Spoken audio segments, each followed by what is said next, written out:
ಪ್ರೀತಿಯ ವೀಕ್ಷಕರಿಗೆ ಶಂಕರಾನಂದ ಟಿವಿಗೆ ಸ್ವಾಗತ ಸುಸ್ವಾಗತ. ಇವತ್ತಿನ ವಿಡಿಯೋನಲ್ಲಿ ಈ ವಿಶೇಷವಾದಂತಹ ಫೆಬ್ರವರಿ ತಿಂಗಳ ಮಾಸ ಭವಿಷ್ಯ ಹೇಗಿದೆ ಅನ್ನುವಂತಹ ಮಾಹಿತಿಯನ್ನು ತಿಳ್ಕೊಳ್ಳೋಣ. ಅದಕ್ಕಿಂತ ಮುಂಚಿತವಾಗಿ ಯಾರಾದರೂ ಶಂಕರಾನಂದ ಟಿವಿ ಯೂಟ್ಯೂಬ್ ವಾಹಿನಿಯನ್ನ ಸಬ್ಸ್ಕ್ರೈಬ್ ಮಾಡ್ಕೊಂಡಿಲ್ಲ ಅಂದ್ರೆ ಸಬ್ಸ್ಕ್ರೈಬ್ ಮಾಡ್ಕೊಳ್ಳಿ, ಪಕ್ಕದಲ್ಲೇ ಇರುವಂತಹ ಬೆಲ್ ಐಕಾನ್ ಒತ್ತಿ, ಮತ್ತು ಇನ್ಸ್ಟಾಗ್ರಾಮ್ ಪೇಜ್, ಫೇಸ್ಬುಕ್ ಪೇಜ್ ಅನ್ನ ಫಾಲೋ ಮಾಡ್ತಾ ಇಲ್ಲ ಅಂದ್ರೆ ಫಾಲೋ ಮಾಡಿ. ಅದರಿಂದ ನೆಕ್ಸ್ಟ್ ಅಪ್ಲೋಡ್ ಮಾಡುವಂತಹ ವಿಡಿಯೋಗಳೆಲ್ಲ ನಿಮಗೆ ನೋಟಿಫಿಕೇಶನ್ ಮುಖಾಂತರ ಬಂದು ತಲುಪತ್ತೆ. ಹೊಸ ಹೊಸ ಮಾಹಿತಿಗಳನ್ನ ತಿಳ್ಕೊಳ್ಳೋದಕ್ಕೆ ಸಾಧ್ಯವಾಗುತ್ತೆ ಅಂತ ತಿಳಿಸ್ತಾ, ಈ ಒಂದು ಫೆಬ್ರವರಿ ತಿಂಗಳಲ್ಲಿ ಬದಲಾವಣೆ ಆಗುವಂತಹ ಒಂದು ಗ್ರಹಗಳು, ಮಾಸ ವಿಶೇಷತೆಗಳು, ಅದೆಲ್ಲವನ್ನ ಸಹ ನಾವೀಗ ಗಮನಿಸೋಣ. ಮೊದಲನೇದಾಗಿ ಗ್ರಹಗಳ ಬಗ್ಗೆ ಮಾಹಿತಿಯನ್ನು ನೋಡೋಣ. 3ನೇ ತಾರೀಕು 2ನೇ ತಿಂಗಳು 2026 ಕುಂಭ ರಾಶಿಗೆ ಬುಧನು ಪ್ರವೇಶ ಮಾಡ್ತಾ ಇದ್ದಾನೆ. ಅದೇ ರೀತಿಯಾಗಿ 5ನೇ ತಾರೀಕು 2ನೇ ತಿಂಗಳು 2026 ಶುಕ್ರನು ಕುಂಭ ರಾಶಿಗೆ ಪ್ರವೇಶ ಮಾಡ್ತಾ ಇರುವಂತದ್ದು. 12ನೇ ತಾರೀಕು 2ನೇ ತಿಂಗಳು 2026 ರವಿಯು ಕುಂಭ ರಾಶಿಗೆ ಪ್ರವೇಶವನ್ನ ಮಾಡ್ತಾ ಇದ್ದಾನೆ. ಇನ್ನು 23ನೇ ತಾರೀಕು 2ನೇ ತಿಂಗಳು 2026 ಕುಂಭರಾಶಿಗೆ ಕುಜ ಪ್ರವೇಶ ಮಾಡ್ತಾ ಇದ್ದಾನೆ.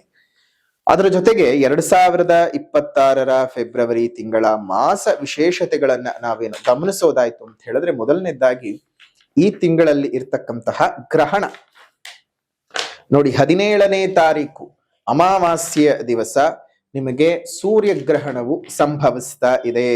ನೋಡಿ, 2026 ಕ್ಯಾಲೆಂಡರ್ ವರ್ಷದ ಈ ಒಂದು ತಿಂಗಳಲ್ಲಿ ಮೊದಲನೇದಾಗಿ ನಮಗೆ ಇರ್ತಾ ಇರುವಂತಹದ್ದು ವಿಶೇಷವಾಗಿ ಸೂರ್ಯಗ್ರಹಣ, 2026 ಮೊದಲ ಗ್ರಹಣ. ಆದ್ರೆ ಈ ಒಂದು 2026 ಫೆಬ್ರವರಿ ತಿಂಗಳ 17ನೇ ತಾರೀಕಿನ ಈ ಗ್ರಹಣ ಏನಿದೆ, ಭಾರತದಲ್ಲಿ ಗೋಚಾರವಾಗೋದಿಲ್ಲ. ಹಾಗಾಗಿ ನಮಗೆ ಗ್ರಹಣದ ಆಚರಣೆ ಇಲ್ಲ. ಆದ್ರೆ ಯೂನಿವರ್ಸಲ್ ಅಲ್ಲಿ ಯಾವ್ಯಾವ ರೀತಿಯಾಗಿ ಗ್ರಹಣದ ಎಫೆಕ್ಟ್ ಗಳಾಗಬೇಕು, ಆ ಒಂದು ಎಫೆಕ್ಟ್ ಗಳಂತೂ ಆಗೇ ಆಗತ್ತೆ. ಆಯಾ ರಾಶಿಗಳಿಗೆ, ಆಯಾ ಸ್ಥಾನಗಳಲ್ಲಿ ವಾಸ ಮಾಡ್ತಾ ಇರುವಂತಹವರಿಗೆ ಖಂಡಿತವಾಗಿಯೂ ಆ ಒಂದು ಗ್ರಹಣದ ಎಫೆಕ್ಟ್ ಅನ್ನುವಂತಹದ್ದು ಇರುತ್ತೆ. ನಮಗೆ ಗೋಚಾರವಿಲ್ಲ ಮತ್ತು ಆಚರಣೆ ಭಾರತಕ್ಕೆ ಮಾತ್ರ ಇಲ್ಲ, ಮತ್ತು ವಿಶ್ವದ ನಾನಾ ಭಾಗಗಳಲ್ಲಿ ಅದು ಕಾಣಿಸುತ್ತೆ. ಆ ಕಾಣಿಸುವಂತಹ ಜಾಗಗಳಿಗೆ ಫಲಾನುಫಲಗಳು ಇದ್ದಾವೆ. ಇನ್ನು ಅದೇ ರೀತಿಯಾಗಿ ನೋಡೋದಾಯ್ತು ಅಂದ್ರೆ, ಈ ಒಂದು ವಿಶೇಷವಾದಂತಹ ಫೆಬ್ರವರಿಯ ತಿಂಗಳು ನಿಮಗೆ 1ನೇ ತಾರೀಕಿನಂದು ಪೌರ್ಣಮಿ ತಿಥಿ, ಭಾನುವಾರದ ದಿವಸ ಪೌರ್ಣಮಿ ತಿಥಿಯಿಂದ ಶುರುವಾದ್ರೆ ಅದನ್ನು ಭರತನ ಹುಣ್ಣಿಮೆ ಅಂತ ಕರಿತೀವಿ. ನೋಡಿ, ತಿಂಗಳು ಶುರುವಾಗ್ತಾ ಇರೋದೇ ಹುಣ್ಣಿಮೆಯಿಂದ ಮತ್ತು ಮಧ್ಯಭಾಗಕ್ಕೆ ಅಮಾವಾಸ್ಯೆ. ಈ 15 ದಿವಸಗಳೇನಿದ್ದಾವಲ್ಲ, ಈ ಹುಣ್ಣಿಮೆಯಿಂದ ಅಮಾವಾಸ್ಯೆ ಮತ್ತು ಅಮಾವಾಸ್ಯೆಯಿಂದ ಮತ್ತೊಂದು ಪೌರ್ಣಮಿ ಬರುವಂತಹ ದಿವಸ, ಈ ಗ್ರಹಣದ ನಡುವೆ ಎಫೆಕ್ಟ್ಗಳು ಉಂಟಾಗ್ಬಿಡತ್ತೆ. ಆ ಗ್ರಹಣದ ಫಲಾನುಫಲಗಳನ್ನ ಅದಕ್ಕೆ ಸಪರೇಟ್ ಮತ್ತೊಂದು ವಿಡಿಯೋ ಮಾಡಿ ಯಾವ್ಯಾವ ರಾಶಿಗಳಿಗೆ ಯಾವ್ಯಾವ ರೀತಿಯಾದಂತಹ ಫಲಾನುಫಲಗಳು ಸಿಗಬಹುದು ಅನ್ನೋದನ್ನ ಗ್ರಹಣದ ವಿಚಾರದಲ್ಲಿ ತಿಳ್ಕೊಳ್ಳೋಣ, ಮತ್ತು ಗ್ರಹಣದ ಎಫೆಕ್ಟ್ಸ್ ಗಳು ಏನೇನಾಗಬಹುದು ಅಂತ ಅದಕ್ಕೆ ಬೇರೆ ವಿಡಿಯೋನಲ್ಲಿ ತಿಳ್ಕೊಳ್ಳೋಣ. ಮಾಸ ಭವಿಷ್ಯವಾಗಿರೋದ್ರಿಂದ ಮಾಸದ ವಿಶೇಷತೆಗಳನ್ನ ನೋಡ್ಕೊಳ್ಳೋಣ. ನೆಕ್ಸ್ಟ್ 5ನೇ ತಾರೀಕು 2ನೇ ತಿಂಗಳು 2026 ಸಂಕಷ್ಟಹರ ಚತುರ್ಥಿ ಇರ್ತಕ್ಕಂಥದ್ದು, ಮತ್ತು ಕುಂಭ ಸಂಕ್ರಮಣವಾಗ್ತದೆ 13ನೇ ತಾರೀಕಿನಂದು. ಅದೆಲ್ಲ ಉತ್ತಮವಾಗಿರ್ತಕ್ಕಂತಹ ವಿಶೇಷ. ಮತ್ತು ಶನಿ ಪ್ರದೋಷ 14ನೇ ತಾರೀಕು ಶನಿವಾರ ಇರತಕ್ಕಂತಹದ್ದು, ಶನಿ ಪ್ರದೋಷ ಇದೆ. ಅದೇ ರೀತಿಯಾಗಿ ಒಂದು ವಿಶೇಷವಾಗಿ ಶನಿಶ್ಚರ ಜಯಂತಿಯು 15ನೇ ತಾರೀಕಿನಂದು ಇರುವಂತಹದ್ದು. ಇದೆಲ್ಲವೂ ಸಹ ನಿಮಗೆ ಅನುಕೂಲತೆಗಳು ಜಾಸ್ತಿ ಆಗಲಿ. ಶನಿಶ್ಚರ ದೇವರನ್ನ ಪೂಜನೆ ಮಾಡಿ, ಅದ್ರ ಜೊತೆಗೆ ಆರಾಧನೆ ಮಾಡಿ, ಹನುಮದೇವರ ಮತ್ತು ನರಸಿಂಹದೇವರು, ಈಶ್ವರ ದೇವರ ಪೂಜೆ ಆರಾಧನೆಗಳನ್ನು ಮಾಡಿ ಶನಿಕಾಟದಿಂದ ದೂರ ಮಾಡ್ಕೊಳ್ಳಿ ಅಂತ ಹೇಳ್ತಾ, ಇನ್ನು 17ನೇ ತಾರೀಕು ಇರತಕ್ಕಂತಹದ್ದು ಶಿವರಾತ್ರಿ.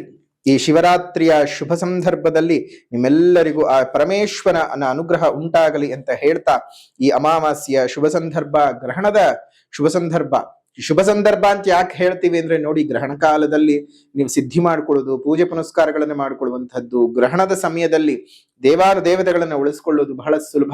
ಹಾಗಾಗಿ ಇದು ಪರ್ವಕಾಲ, ಶಿವರಾತ್ರಿಯ ಈ ಶುಭ ಸಂದರ್ಭದಲ್ಲಿ ಮಂಗಳವಾರ ದಿವಸ ನಿಮ್ಗೆ ಬಹಳ ಅನುಕೂಲತೆಗಳು ಉಂಟಾಗ್ಲಿ ಅಂತ ಹೇಳಿ ನಾವು ಸಹ ದೇವರಲ್ಲಿ ಪ್ರಾರ್ಥನೆಯನ್ನು ಮಾಡ್ತಾ ಇದ್ದೇವೆ. ಮಾಸ ವಿಶೇಷತೆಗಳಾಗಿದ್ದಿರಬಹುದು, ಗ್ರಹದ ಬದಲಾವಣೆಗಳನ್ನೆಲ್ಲ ತಿಳ್ಕೊಂಡಿದ್ದೀರಿ. ಅದೇ ರೀತಿಯಾಗಿ ನಿಮ್ಮೆಲ್ಲರಿಗೂ ಸಹ ಅನುಕೂಲತೆಗಳು ಉಂಟಾಗ್ಲಿ. ಇನ್ನು ಮಾಸ ಭವಿಷ್ಯದ ಬಗ್ಗೆ ಗಮನ ಹರಿಸೋಣ. ಗ್ರಹದ ಈ ಚಲನೆಗಳಿಂದಾಗಿ ಯಾವ ರೀತಿಯಾಗಿ ನಿಮಗೆ ಮಾಸದ ಭವಿಷ್ಯವು ಇದೆ ಅನ್ನೋದನ್ನ ನೋಡೋಣ. ಮಕರ ರಾಶಿನಲ್ಲಿ ಹುಟ್ಟಿರ್ತಕ್ಕಂಥವ್ರಿಗೆ ಈ ಒಂದು ಫೆಬ್ರವರಿ ತಿಂಗಳ ಮಾಸ ಭವಿಷ್ಯ ಹೇಗಿದೆಯಪ್ಪ ಅಂತ ನೋಡೋದಾಯ್ತು ಅಂತ ಹೇಳಿದ್ರೆ, ಮೊದಲನೇದಾಗಿ ನೋಡಿ, ಮಕರ ರಾಶಿನಲ್ಲಿ ಹುಟ್ಟಿರತಕ್ಕಂಥವರಿಗೆ ಈ ಒಂದು ಶುಭ ಸಂದರ್ಭದಲ್ಲಿ ಒಂದು ಪಂಚಗ್ರಹ ಯೋಗ ಕೂಟವು ನಿಮ್ಮ ದ್ವಿತೀಯ ಸ್ಥಾನದಲ್ಲಿ ಉಂಟಾಗಿರತಕ್ಕಂತಹದ್ದು. ಇದು ಬಹಳ ಅನುಕೂಲ ಸ್ಥಿತಿಗಳನ್ನ ಆರ್ಥಿಕ ಜೀವನಕ್ಕೂ, ಪ್ರೇಮಕ್ಕೂ, ಪ್ರೇಮ ವಿವಾಹದ ಜೀವನಕ್ಕೂ ತುಂಬಾ ಚೆನ್ನಾಗಿ ಅನುಕೂಲತೆಗಳನ್ನ ಮಾಡಿಕೊಡ್ತಾ ಇರತಕ್ಕಂತಹದ್ದು. ಬಹಳ ದಿವಸಗಳಿಂದ ನೀವು ಕಾದಂತಹ ಸುಂದರವಾಗಿರತಕ್ಕಂತಹ ಸಮಯ ಮಕರ ರಾಶಿಯವರಿಗೆ ಸಿಗ್ತಾ ಇದೆ. ಅದರಲ್ಲೂ ನಿಮ್ಮ ಜನ್ಮ ಜಾತಕದಲ್ಲಿರ್ತಕ್ಕಂತಹ ದಶಾಭುಕ್ತಿಗಳೇನಾದರೂ ತುಂಬಾ ಚೆನ್ನಾಗಿದ್ರೆ ಇನ್ನಷ್ಟು ಶುಭ ರೀತಿಯಾಗಿರ್ತಕ್ಕಂತಹ ಫಲಗಳನ್ನ ಅನುಭವಿಸೋದಕ್ಕೆ ಸಾಧ್ಯವಾಗುತ್ತೆ. ಈ ಒಂದು ಫೆಬ್ರವರಿ ತಿಂಗಳಂತೂ ನಿಮ್ಮ ಅನೇಕ ನಿರೀಕ್ಷಿತ ಘಟನೆಗಳು ಕೈಗೂಡ್ತಕ್ಕಂತಹದ್ದು. ನಿಮ್ಮ ಅನೇಕ ಹಿಂದಿನ ಕೆಲಸ ಕಾರ್ಯಗಳು ನೀವೇನೇನೋ ಅಂದ್ಕೊಂಡಿರ್ತೀರಿ, ಮಾಡ್ಕೊಳ್ಳೋದಕ್ಕೆ ಸಾಧ್ಯ ಆಗ್ತಾ ಇರೋದಿಲ್ಲ, ಅದೆಲ್ಲವನ್ನ ಪುನಃ ನೀವು ಈ ಕ್ಷಣದಲ್ಲಿ ಮಾಡಿಕೊಳ್ಳೋಕೆ ಸಾಧ್ಯ ಆಗುವಂತಹದ್ದು ಆಗಿರತ್ತೆ. ಸೊ ಹಾಗಾಗಿ ನಿಮ್ಮೆಲ್ಲರಿಗೂ ಸಹ ತುಂಬಾ ಚೆನ್ನಾಗಿರತಕ್ಕಂತಹ ಜೀವನ ಈ ಒಂದು ಶುಭ ಸಂದರ್ಭದಲ್ಲಿ ಮಕರ ರಾಶಿನಲ್ಲಿ ಹುಟ್ಟಿರುವಂತವ್ರಿಗೆ ಆಗತ್ತೆ. ಜೊತೆಗೆ 7.5 ಪೀಡೆ ಬೇರೆ ಹೋಗಿದೆ. ಗುರುಬಲ ಇಲ್ಲ ಅಂತ ಯೋಚನೆ ಮಾಡೋದು ಬೇಕಾಗಿಲ್ಲ. ನಿಮಗೆ ಮುಂದಿನ ದಿನಮಾನಗಳಲ್ಲಿ ಖಂಡಿತ ಗುರುಬಲ ಇನ್ನೇನ್ ಕೆಲವೇ ತಿಂಗಳುಗಳಲ್ಲಿ ನಿಮಗೆ ವಾಪಸ್ ಬೇರೆ ಬರ್ತಾ ಇದೆ. ಹಾಗಾಗಿ ಯೋಚನೆ ಮಾಡುವಂತಹ ಅವಶ್ಯಕತೆ ಇಲ್ಲ. ನಿಮ್ಮ ಧನಸ್ಥಾನದಲ್ಲಿ ಮತ್ತು ಪ್ರೇಮಸ್ಥಾನದಲ್ಲಿ, ವಿದ್ಯಾಸ್ಥಾನದಲ್ಲಿ ಪಂಚಗ್ರಹ ಯೋಗ ಕೂಟ ಉಂಟಾಗಿರೋದ್ರಿಂದಾಗಿ ನಿಮಗೆ ಕೆಲಸ ಕಾರ್ಯಗಳಲ್ಲಾಗಿರಬಹುದು, ಭಾಗ್ಯೋದಯಕ್ಕೆ ಆಗಿದ್ದಿರಬಹುದು, ಅದೇ ರೀತಿಯಾಗಿ ನಿಮ್ಮ ಸರ್ವ ಪ್ರಯತ್ನಿತ ಶುಭ ಕೆಲಸ ಕಾರ್ಯಗಳಲ್ಲಿ ಸರ್ವತ್ರ ವಿಜಯ ಪ್ರಾಪ್ತಿ ಮಕರ ರಾಶಿಯವರಿಗೆ. ಬಹುಶಃ ಮಕರ ರಾಶಿಯವರಿಗೆ ಇರುವಷ್ಟು ಯಶಸ್ಸು ಬೇರೆ ಇನ್ಯಾವುದೇ ರಾಶಿಗೂ ಇಲ್ಲ.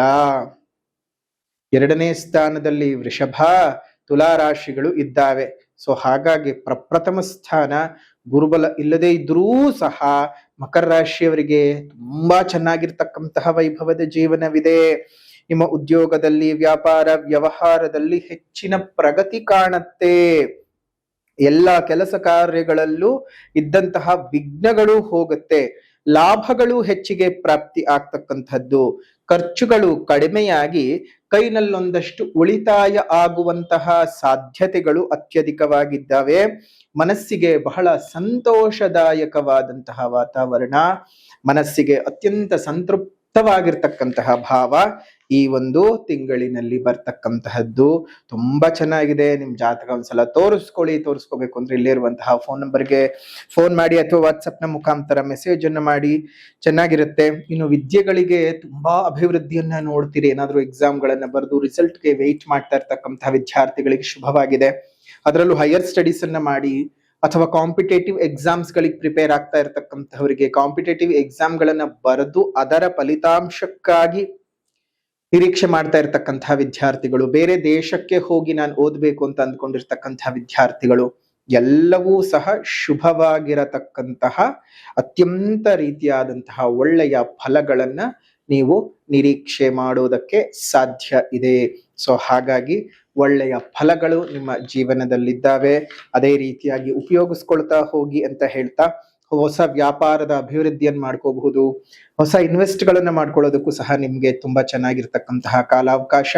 ನಿಮ್ಮ ಮನಸ್ಸಿನಲ್ಲಿರ್ತಕ್ಕಂತಹ ಎಲ್ಲಾ ನೋವುಗಳು ಸಹ ಮಾಯವಾಗುತ್ತೆ.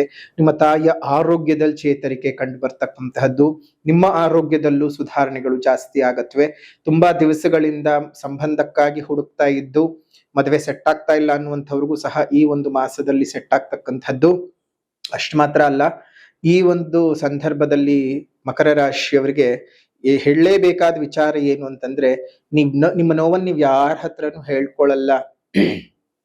ನಿಮ್ಮನ್ನ ಹತ್ರ ಯಾರಾದ್ರೂ ಮಾತಾಡ್ತಿದ್ದಾರೆ ಅಂದ್ರೆ ನಿಮಗೆ ನೋವಿದೆ ಅನ್ನೋದು ಸಹ ಗೊತ್ತಾಗೋದಿಲ್ಲ.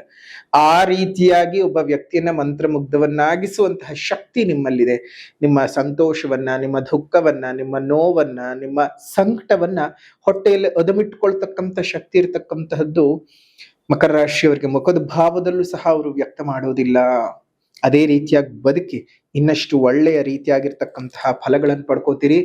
ಇನ್ನೂ ವಿಚಾರ ಏನಪ್ಪಾ ಅಂತ ಹೇಳಿದ್ರೆ, ಪ್ರೇಮಿಗಳಿಗೆ ಪ್ರೇಮ ವಿವಾಹವನ್ನ ಮನೆಗಳಲ್ಲಿ ಮಂಡಿಸಿ ನಿಮ್ಮ ಪ್ರೇಮವನ್ನ ಒಂದು ಸರಿಯಾದ ದಾರಿನಲ್ಲಿ ಮದುವೆಗೆ ಕಡೆಗೆ ಕರ್ಕೊಂಡು ಹೋಗುವಂತಹ ದಾರಿಗೆ ಹೋಗುವುದಕ್ಕೂ ಈ ತಿಂಗಳು ಬಹಳ ಶುಭವಾಗಿದೆ. ಆದ್ರೆ ಸಂಗಾತಿಯ ಆಯ್ಕೆ ಮಾಡ್ಕೊಂಡ್ ಬೇಕಾದಾಗ ತುಂಬಾ ಜಾಗ್ರತೆಯಾಗಿರಿ. ಜೀವನ ಪೂರ್ತಾ ಇರ್ತೀರಾ, ಸ್ಯಾಕ್ರಿಫೈಸ್ ಮಾಡ್ಕೋಬೇಕಾದ್ರೆ ಲೈಫೇ ಸ್ಯಾಕ್ರಿಫೈಸ್ ಆಗಬಾರ್ದು. ಅದನ್ನ ಮಾತ್ರ ಯೋಚನೆ ಮಾಡ್ತಾ ಜೀವನ ಮುಂದುವರಿಸಿ. ಶುಭವಾಗ್ಲಿ. ಜೊತೆಗೆ 17ನೇ ತಾರೀಕು ಅಮಾವಾಸ್ಯೆಯ ದಿವಸ, ವಿಶೇಷವಾದಂತಹ ಶಿವರಾತ್ರಿ ಅಮಾವಾಸ್ಯೆ ಗ್ರಹಣದ ದಿವಸ ಇರುವಂತಹ ಆ ಸಂದರ್ಭದಲ್ಲಿ, ಗ್ರಹಣದ ಕಾಲದಲ್ಲಿ ಸರ್ವ ಮೂಲಿಕೆಗಳನ್ನು ಸಹ ಸಿದ್ಧ ಮಾಡಿ ನಿಮಗೋಸ್ಕರವಾಗಿ ಮಾಡುವಂತಹ ಆ ವಿಶೇಷವಾದಂತಹ ಒಂದು ಸರ್ವಕಾರ್ಯ ಸಿದ್ಧ ಮೂಲಿಕಾ ರಜತಾಯುತವನ್ನ ನೀವು ಧರಿಸ್ಕೊಳ್ಳಿ. ನಿಮ್ಮ ದೇಹದಲ್ಲಿ ಸ್ವಲ್ಪ ಬೆಲೆ ಅಧಿಕವಾಗಿದೆ, ಯಾಕಂದ್ರೆ ಎಲ್ರಿಗೂ ಗೊತ್ತಿದೆ ಬೆಳ್ಳಿ ಚಿನ್ನದಷ್ಟೇ ದುಬಾರಿ ಆಗ್ತಾ ಇದೆ. ಹಾಗಾಗಿ ಆ ಒಂದು ಬೆಳ್ಳಿಯ ತಾಯ್ತದ ಬೆಲೆಯೂ ಸಹ ಒಂದು ಸ್ವಲ್ಪ ಕಾಲಕ್ಕೆ ತಕ್ಕ ಹಾಗೆ ಬದಲಾಗ್ತಾ ಇದೆ. ಹಾಗಂತ ಹೇಳಿ ಏನು ತುಂಬಾ ಇದು ಮಾಡ್ತಾ ಇಲ್ಲ, ಹೆಚ್ಚಿಗೆ ಮಾಡ್ತಾ ಇಲ್ಲ. ಮಾಹಿತಿಯನ್ನು ತಗೊಳ್ಳಿ. ಶುಭವಾಗ್ಲಿ, ಮಂಗಳವಾಗ್ಲಿ ಅಂತ ಹೇಳ್ತಾ ಈ ಒಂದು ಮಕರ ರಾಶಿಯವರ ಫೆಬ್ರವರಿ ತಿಂಗಳ ಮಾಸ ಭವಿಷ್ಯ ಇದಾಗಿತ್ತು. ಇನ್ನು ಪರಿಹಾರ ಅಂತ ಬಂದಾಗ, ಮೊದಲನೇದಾಗಿ ಸಾಮಾಜಿಕ ಪರಿಹಾರ. ಪ್ರಕೃತಿಯನ್ನ ಉಳಿಸಿ, ಪ್ರಕೃತಿಯನ್ನು ಬೆಳೆಸಿ. ಇನ್ನಿತರ ಜೀವ ಜಂತುಗಳಿಗೆ ಒಂದಿಷ್ಟು ಆಸರೆಯಾಗಿರಿ. ಮುಂದಿನ ಪೀಳಿಗೆಯ ಉಸಿರು ಚೆನ್ನಾಗಿರ್ಬೇಕು ಅಂದ್ರೆ ಹಿಂದೆ ಹಸಿರನ್ನ ಉಳಿಸ್ಕೋಬೇಕು. ಹಸಿರನ್ನ ಉಳಿಸ್ಕೊಳ್ಳೋದ್ರ ಬಗ್ಗೆ ಜಾಗೃತರಾಗಿ. ಮತ್ತು ನಿಮ್ಮೆಲ್ಲರ ನೋವು, ಸಂಕಟ, ಸಂಕಷ್ಟಗಳು ಪರಿಹಾರವಾಗಬೇಕಂದ್ರೆ ಸಾಧ್ಯವಾದ ಕಡೆ ಗಿಡಗಳನ್ನ ನೆಟ್ಟು ಪೋಷಣೆ ಮಾಡಿ ಅದು ಬೆಳೆದ ಹಾಗೆ ನಿಮ್ಮ ಸಂಕಷ್ಟಗಳು ನಾಶವಾಗ್ಲಿ ಅಂತ ಹೇಳ್ತಾ, ಸಾಮಾಜಿಕ ಪರಿಹಾರದ ನಂತರದಲ್ಲಿ ಆಧ್ಯಾತ್ಮಿಕ ಪರಿಹಾರ. ಆಧ್ಯಾತ್ಮಿಕ ಪರಿಹಾರ ಅಂತ ಬಂದಾಗ ನೀವು ಮಾಡ್ಕೊಳ್ಬೇಕಾಗಿರ್ತಕ್ಕಂಥದ್ದಾದ್ರೂ ಏನಪ್ಪಾ ಅಂತ ಹೇಳಿದ್ರೆ, ವೆಂಕಟೇಶ್ವರಾಷ್ಟಕಂ ಸ್ತೋತ್ರವನ್ನ ಪ್ರತಿನಿತ್ಯ ಸಂಜೆಯ ಹೊತ್ತು ಹೇಳ್ತಾ ಬನ್ನಿ. ಬಹಳ ಶುಭ ಫಲಗಳನ್ನ ಅನುಭವಿಸಬಹುದು. ಶುಭವಾಗ್ಲಿ, ಮಂಗಳವಾಗ್ಲಿ.